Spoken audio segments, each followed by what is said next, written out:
तो स्वागत है आपका विनर्स एकेडमी प्रयागराज में। मैं समीर शुक्ला। आज हम लोग बात करने जा रहे हैं होम कमिंग, जो लेसन कल हम लोगों ने जिसकी हिंदी एक्सप्लेनेशन जानी, स्टोरी हिंदी में जानी, आज हम लोग उसके शॉर्ट आंसर की बात करेंगे। मैंने आपको ऑलरेडी बताया है कि प्रोज सेक्शन से आपका 3 शॉर्ट आंसर आएंगे, जिनमें से आपको एक लिखना है, वो भी 30 वर्ड्स के।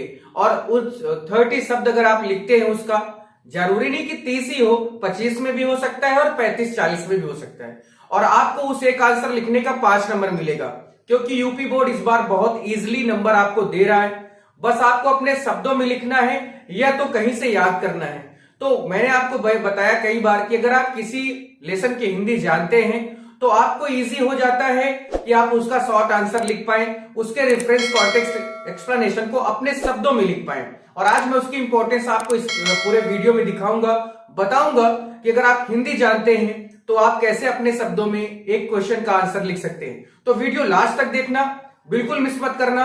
और अगर आपने हिंदी एक्सप्लेनेशन का वीडियो नहीं देखा है, मैंने डिस्क्रिप्शन में लिंक दे दिया है, आप उस पर जाएं, देखें और उसके बाद कोशिश करें अपने शब्दों में लिखने की। वीडियो लास्ट तक देखना, लाइक करना, शेयर करना, और अगर आप चैनल पर नए हैं तो सब्सक्राइब करें, बेल आइकन प्रेस करें। 7 बजे क्लास होती है, वो आपको उसका नोटिफिकेशन मिल जाएगा। सबसे पहला क्वेश्चन है कि why did Phatik agree to go to Calcutta या कोलकाता इजली। मैंने आपको कल बताया था कि उसके मामा आते हैं और उसकी मां से कहते हैं कि मैं इसको कलकत्ता ले जाऊंगा, वहां ये स्कूल में पढ़ेगा। फतिक भी तैयार हो जाता है। क्यों तैयार हो जाता है? बड़ी आसानी से, क्योंकि उसकी मां उसको मारा पीटा करती थी, और क्योंकि वो खुद भी आलसी था, जिम्मेदार नहीं था, किसी बात को मानता नहीं था, स्कूल में पढ़ता नहीं था, फेल हो जाता था। इस वजह से उसे अपनी मां से छुटकारा मिल गया और मां को अपने बच्चे से छुटकारा मिल गया कि अपने मामा के यहां जाएगा तो पढ़ाई लिखाई करेगा, अच्छा लड़का बन जाएगा। इस वजह से वो बहुत आसानी से कलकत्ता जाने के लिए अपने मामा के साथ तैयार हो गया। अब आप इसको अपने शब्दों में लिखें तो बड़े ही आसानी से आप लिख सकते हैं। अगर इसकी शुरुआत की जाए कि कैसे इसका लिखना है, तो देखिए सबसे पहले कि फटिक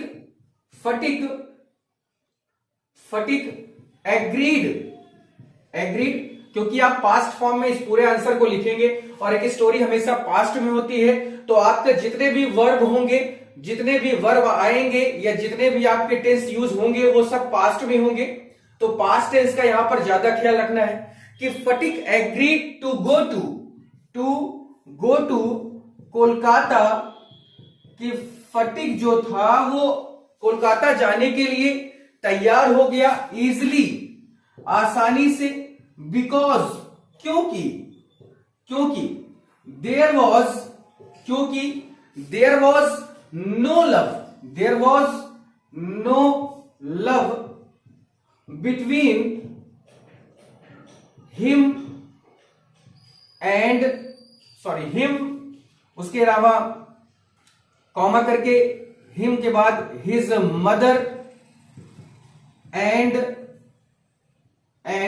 ब्रदर माखन। अब देखिए यहां पर आंसर क्या मिला कि फटिक बड़ी आसानी से कलकत्ता जाने के लिए तैयार हो गया, क्योंकि देयर वॉज नो लव, क्योंकि कोई प्यार नहीं था। उसको यह लगता था कि मेरी मां मुझे प्यार नहीं करती है, इसलिए उसने बहुत आसानी से समझा कि मैं वहां जाऊंगा, वहां मैं अपनी बढ़िया लाइफ जीऊंगा। तो there was no love between him, his mother and brother Makhan, क्योंकि उसको लगता था कि उसके और उसके भाई, उसके मां के बीच में किसी भी प्रकार का कोई क्या नहीं है, प्यार नहीं है। इसके अलावा यह भी था कि he thought that, वो ये भी सोचता था, वो ये भी सोचा करता था या सोचता था, ठीक है, he thought that, वो ये सोचता था या सोचा करता था, that going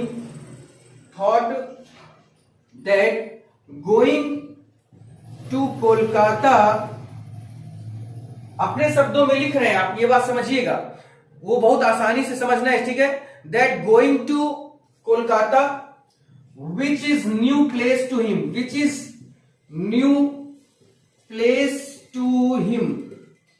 कोलकाता जाना जो कि उसके लिए एक नया स्थान था, which is new place to him, और place to him will be good for him, will be good for him. Kolkata जाना या कोलकाता वो जा रहा था जो कि उसके लिए नया प्लेस था, लेकिन उसे लगता था कि will be good for him, वो सिटी, वो जो जगह कलकत्ता की है वो क्या है उसके लिए अच्छी होगी। And he would enjoy the city, and he would enjoy the city, और वो उस शहर में क्या करेगा, इंजॉय करेगा। और क्योंकि वो कभी गया ही नहीं था तो ही वुड नॉट, वो कभी क्योंकि गया ही नहीं तो ये आप ऐसे इसको ऐसे लिख सकते हैं कि he had no idea, he had no idea about city life. क्योंकि वो कभी गया नहीं था इसलिए उसे कोई आइडिया नहीं था कि वहां पर जो सिटी है या जो शहरों में लोग रहते हैं वो कैसे रहते हैं, किस तरह से रहते हैं, क्या खाते हैं, कैसे खाते पीते हैं, कैसे उठते बैठते हैं। तो वो इस चीज के बारे में बहुत एक्साइटेड था कि मैं जाऊंगा, बढ़िया शहर की जिंदगी जीऊंगा, माँ की मार नहीं खानी पड़ेगी, छोटे वाले भाई जो चुगली कर देता है इन सब चीजों से दूर हो जाऊंगा। इस वजह से वो कलकत्ता जाने के लिए आसानी से तैयार हो गया। एक बार फिर से पढ़ते हैं कि Phatik agreed to go to Kolkata easily because there was no love between him, his mother and brother Makhan. He thought that, उसे ये भी सोचता था कि गोइंग टू कोलकाता यानी कलकत्ता जाना, which is new place to him, जो कलकत्ता जो जा रहा था वो उसके लिए नया प्लेस था। Will be good for him, उसे ये भी लगता था कि ये सिटी, ये जो जहां वो जा रहा है वो उसके लिए अच्छा होगा। And he would enjoy the city, और वो शहर में जाकर बहुत इंजॉय करेगा। क्योंकि he had no idea about city life, क्योंकि उसे कोई आइडिया नहीं था सिटी लाइफ के बारे में, यानी जैसे लोग शहर में रहते हैं उसका कोई ऐसा, उसको कुछ इसके बारे में पता नहीं था। आगे बढ़ते हैं नेक्स्ट क्वेश्चन की ओर। चलो नेक्स्ट क्वेश्चन है कि who arrived at Sphatik house, फटिक के घर कौन आया। तो ये आपको मैंने बताया था कि एक दिन फटिक के मामा उसके घर आते हैं, है ना। वो बॉम्बे में बिजनेस कर रहे होते हैं, लेकिन जब उन्हें पता चलता है कि उनके जीजा जी यानी फटिक के पापा या उसके पिताजी खत्म हो गए हैं, तो इस खबर को सुनते ही वो दौड़ते हुए अपने बहन के घर आते हैं। और बहन का मतलब वही है कि उनका लड़का भांजा हुआ और फटिक जो बिशंबर है वो उसके फटिक के मामा हुए। तो यहां पर बात यह कि who arrived at Sphatik house, तो फटिक के घर कौन आया। तो फटिक के घर यहां पर ऐसे लिख सकते हैं कि फटिक मैटरनल अंकल। देखिए नानी के जो घर होता है उसको हमेशा मैटरनल ही बोलते हैं।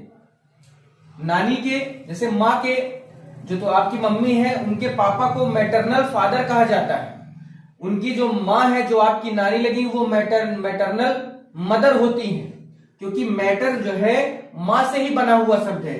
तो फटिक्स मैटरनल अंकल यानी मैटरनल अंकल का मतलब है मामा, या तो आप ऐसे इसको कह सकते हैं कि और हिज मदर्स ब्रदर, ये भी कह सकते हैं कि उसके मां के भाई आए थे और जिनका नाम क्या था, हुज नेम वॉज, जिनका नाम क्या था, बिशंबर, जिनका क्या नाम था भैया, बिशंबर। तो आप ये समझ गए कि फटिक्स मैटरनल अंकल और his mother's brother whose name was Bishambar, जिनका क्या नाम था, Bishambar, came to Phatik's apostrophe s house. अब देखिए इतने में आपका काम चल गया है, इतने में आपका काम चल गया कि आप इतना ही लिखे, इससे ज्यादा ना लिखे, कोई दिक्कत नहीं। लेकिन अब यहां पर मेरे से कुछ बच्चे ये क्वेश्चन जरूर करेंगे कि सर 30 शब्द तो हुआ ही नहीं, या सर 30 शब्द से कम लिखा तो कहीं नंबर ना कट जाए, या सर जो है और हम बड़ा लिख सकते हैं क्या। बिल्कुल लिख सकते हैं, आप चाहें तो 30 नहीं 50 लिखो, आप 2 लाइन नहीं 4 लाइन लिखो, लेकिन मेरे भाई मेरे बाबू करेजा कि क्वेश्चनवा में तो यही पूछा जा रहा है ना आपसे कि फटीक के घर आया कौन। आपसे क्या पूछा जा रहा है कि फटीक के घर कौन आया, तो आप तो यही बताएंगे ना कि फटीक के घर उसके मामा आए। अब मामा कौन थे, चाहे मैटरनल अंकल कह दो, चाहे उसकी माँ के भाई को बोल दो, भाई है तो मामा ही बार बार हुए। उनका नाम क्या था, बिशंबर, जो फटीक के घर है। अब इसमें आप चाहे तो ऐड कर सकते हो कि जब उसकी शादी हुई थी तो वो बॉम्बे में बिजनेस स्टार्ट कर दिए थे, लेकिन इधर इसके पापा खत्म हो गए। तो जब उन्हें ये खबर मिली कि हाँ मेरे जीजा जी खत्म हो गए हैं, तो वो दौड़े दौड़े चले आए अपनी बहन को देखने के लिए। ये सारी चीजें आप ऐड कर सकते हो माय डियर, लेकिन देयर इज नो यूज।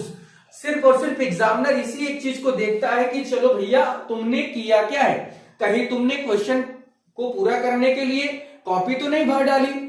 आप सिर्फ और सिर्फ टू द पॉइंट बातें लिखें। आप कभी भी देखिए, एक टॉपर एक लूजर या जस्ट पास और एक टॉपर में यही अंतर होता है। जो टॉपर होता है वो हमेशा क्वेश्चन के टू द पॉइंट जवाब देते हैं, लेकिन जो जस्ट पास वाले होते हैं ना, वो सोचते हैं, उनके दिमाग में एक चीज आती है कि यार इतना छोटा सा आंसर मैं कैसे लिख दूं। अरे मेरे भाई, आप एग्जामिनर को परेशान क्यों कर रहे हो। एग्जामिनर तो केवल यही पूछ रहा है कि फटीक के घर कौन आया, आप बता दो कि उसके मामा बिशंबर आए।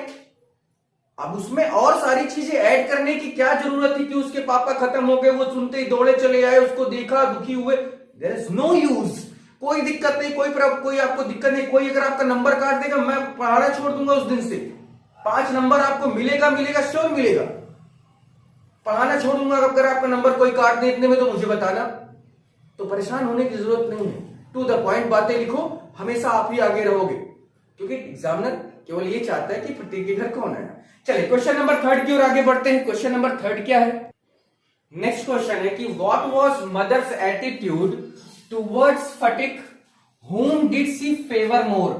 यहां पर क्वेश्चन पूछा जा रहा है कि जो फटीक की मां थी वो उसका जो व्यवहार था वो फटीक के प्रति कैसा था, प्लस वो सबसे ज्यादा किसका फेवर करती थी, यानी सबसे ज्यादा दोनों में से, माखन और फटीक में से किसको ज्यादा चाहती थी। यहां पर क्वेश्चन यही है कि फटीक की मां का व्यवहार फटीक के प्रति कैसा था, प्लस दोनों में से वो किसको ज्यादा फेवर करती थी। तो देखते इसमें क्या है कि Phatik mother was a little biased towards and trusted her younger son Makhan. बात यहां पर यह है कि फटीक की जो मां थी वो कुछ ज्यादा ही फटीक के छोटे वाले भाई माखन पर विश्वास करती थी और उसे अपने उस छोटे वाले बच्चे पर कुछ ज्यादा ही भरोसा था, कुछ ज्यादा ही लगाव था। Of more than Phatik, Phatik की अपेक्षा। She used to feel disturbed by the mischief made by Phatik every day. और वो अक्सर फटीक की करतूतों से, फटीक की शरारतों से अक्सर या हर दिन परेशान हो जाया करती थी या हुआ करती थी। अब आप बात समझे यहां पर कि फटीक की जो मां थी वो अपने छोटे वाले बच्चे को फटीक से ज्यादा चाहती थी, ज्यादा विश्वास करती थी, ज्यादा उस पर भरोसा करती थी। और यही कारण था कि फटीक को मार पड़ी, क्योंकि फटीक के भाई ने गलती की थी जब वो लठ को पानी में ढकेल रहा था। फटीक ने अपने छोटे वाले भाई माखन से कहा कि तुम उतर जाओ नहीं तुमको चोट लग जाएगी, लेकिन फटीक का जो छोटा वाला भाई माखन था वो माना नहीं। वो उसके फटीक के पास गया, उसको खरोच लगाकर अपनी मां से आकर अलग कहानी बताई और मां ने फटीक को मारा पीटा। इसी सब चीजों की वजह से वो आराम से कोलकाता जाने के लिए भी तैयार हो गया। तो सबसे ज्यादा वो किसको चाहती थी, माखन को, फटीक की अपेक्षा ज्यादा माखन को चाहती थी, उस पर विश्वास करती थी। और she used to feel disturb of the mischief made by Phatik every day. और क्योंकि फटीक शरारती था, बचपना था, और इस वजह से उसकी शरारतों से वो अक्सर या आए दिन वो परेशान हुआ करती थी। नेक्स्ट क्वेश्चन है कि why was fatigue delirious through out the night, यानी फटीक क्यों पूरी रात अचेत रहा। अचेत यानी उसको कोई होश नहीं था, वो क्या बोल रहा है, क्या कह रहा है, क्या पढ़ रहा है, क्या सो रहा है, क्या खा रहा है, कुछ उसको, वो बेहोशी हालत में था। क्यों अचेत था, क्यों बेहोश था, पूरी रात ऐसा क्या हो गया फटीक के साथ कि वो बेहोश हो गया, या बेहोश था या अचेत था, क्या ऐसा था। तो Phatik delirious through night due to fever, क्योंकि फटिक को उसके मामा ने घर जाने से मना कर दिया था।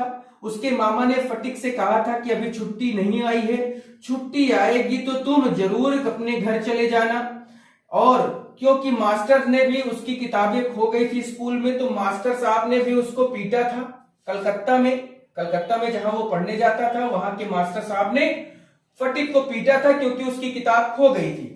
तो किताब खो जाने की वजह से या वो अपनी माँ और भाई को बहुत याद कर रहा था, क्योंकि उसकी मामी उसको प्यार नहीं करती थी, मामी के बच्चे भी उसके प्रति अच्छा व्यवहार नहीं कर रहे थे। इन्हीं सब चीजों को सोचकर उसे मलेरिया बुखार हुआ, और बुखार हो जाने के कारण वो पूरी रात अचेत अवस्था में पड़ा रहा। He was delirious and speaking whatever was coming in his mind. वो अचेत था और स्पीकिंग वॉट एवर, वो जो कुछ भी बोल रहा था या वो कुछ भी बोल रहा था, जो कुछ भी उसके मन में आ रहा था, उसके दिमाग में आ रहा था, वही चीजें वो बार बार बोल रहा था कि मुझे माँ के पास जाना है, मुझे अपने घर जाना है, मुझे यहां नहीं रहना। ये सारी बातें वो अचेत अवस्था में बोल रहा था, जो कुछ भी उसके दिमाग में आ रहा था वही चीजें वो बोल रहा था। आप चाहे तो इसका स्क्रीनशॉट ले सकते हैं। हम लोग क्वेश्चन नंबर 5 की ओर आगे बढ़ते हैं। चलिए, क्वेश्चन नंबर 5 है कि why was Phatik furious his brother Makhan, कि फटिक अपने भाई से क्यों गुस्सा हो गया या क्यों गुस्सा था। तो आपको मैंने बताया इसके बारे में कि एक दिन वो और उसके दोस्त लकड़ी का जो गट्ठा होता है, गट्ठर, वो नदी के किनारे पड़ा हुआ था और वो लोग उसको क्या कर रहे थे, लकड़ी को नदी में फेंकने या नदी में धकेलने की कोशिश कर रहे थे।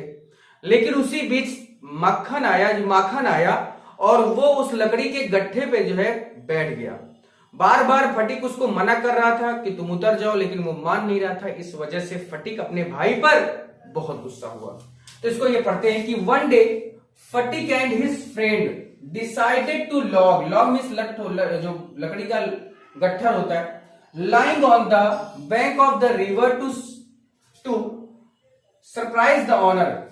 यानी एक दिन फटिक और उसके दोस्तों ने डिसाइड किया कि जो लकड़ी का गट्ठा है, जो नदी के किनारे पड़ा हुआ है, उसको क्या करने के लिए कि उसको वो उस पूरी तरह से जब उसको वो उसमें धक्का दे देंगे, यानी जब वो नदी में उसको फेंक देंगे, तो इससे क्या होगा, सरप्राइज द ऑनर, या हटा देंगे तो जो मालिक है उस लकड़ी का वो सरप्राइज होगा, वो परेशान होगा, क्योंकि वो बहुत शरारती था ही ऐसा कि उससे सब परेशान होते थे।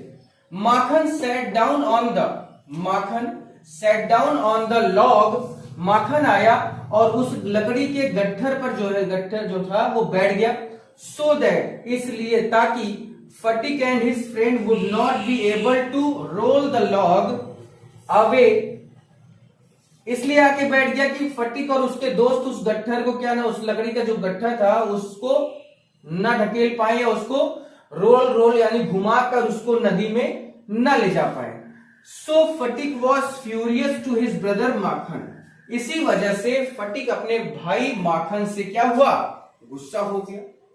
नेक्स्ट क्वेश्चन है कि why did Bishambar call Phatik mother to Kolkata, कि बिशंबर ने अपनी बहन या फटिक की मां को कलकत्ता या कोलकाता क्यों बुलाया। बिशंबर कॉल्ड फटिक मदर, बिशंबर ने फटिक की मां को बुलाया बिकॉज, क्योंकि ही न्यू दैट, वह जानता था, द इल बॉय, वो बीमार लड़का यानी फटिक, वांटेड हिज मदर बैडली, वो कुछ और नहीं चाहता था, उसे केवल अपनी मां चाहिए थी, क्योंकि वो बीमार था, उसको उसकी मामी प्यार नहीं कर रही थी, उसकी मामी के बच्चे जो उसके साथ अच्छा व्यवहार नहीं कर रहे थे। इन्हीं सब कारणों से वो उसे बुखार आया और वो केवल और केवल कुछ नहीं चाहता था, वो अपनी मां को बार बार बुला रहा था और वो भी जानता था उसका मामा कि वो केवल और केवल उसे उसकी मां चाहिए इस समय। An unwell child misses his mother more than anything, और एक ऐसा बच्चा जो 14 साल का है, बीमार हो गया है, भले ही शरारती था, भले ही नालायक था, भले ही गैर जिम्मेदार था, लेकिन जब वो बीमार हुआ, अपनी मां से दूर हुआ, तो उसका प्यार अपनी मां के प्रति बहुत ज्यादा बढ़ गया।